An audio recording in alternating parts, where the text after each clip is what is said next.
எம்ஜிஆர் காலத்திலிருந்து தொடர்ச்சியா பயணப்படுறாரு. அதுக்கப்புறம் வந்து ஜெயலலிதாவுடைய மிகப்பெரிய விசுவாசியாக கருதப்படக்கூடியவர் செங்கோட்டையன். அளவுக்கு ஜெயலலிதா அவர்கள் மீது மிகப்பெரிய விசுவாசம் கொண்டவர்.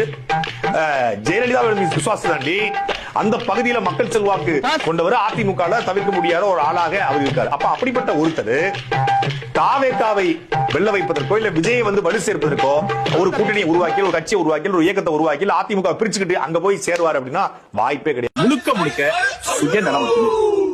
தான் தன்னுடைய தொகுதியில் சட்டமன்ற உறுப்பினராக இருக்கணும். அதுக்கு நான் எவன் கூடயும் சேருவேன். அதாவது வெளியே உதைக்கப்பட்ட கிறிஸ்டப்பாக்களையும் வெளியிருந்து விரட்டப்பட்ட பிசிறுகளையும் கட்சியில இணைத்து அதை வைத்துதான் அரசியல் செய்ய வேண்டிய இடத்துல தாவேகா இருக்கு அப்படிங்கிறதான் இதன் மூலமாக நம்ம சொல்ல வர செங்கோட்டையனுக்கு குறைந்தபட்ச இந்த மேடை தமிழ் ஒன்றுல அது தெரியவே தெரியும்.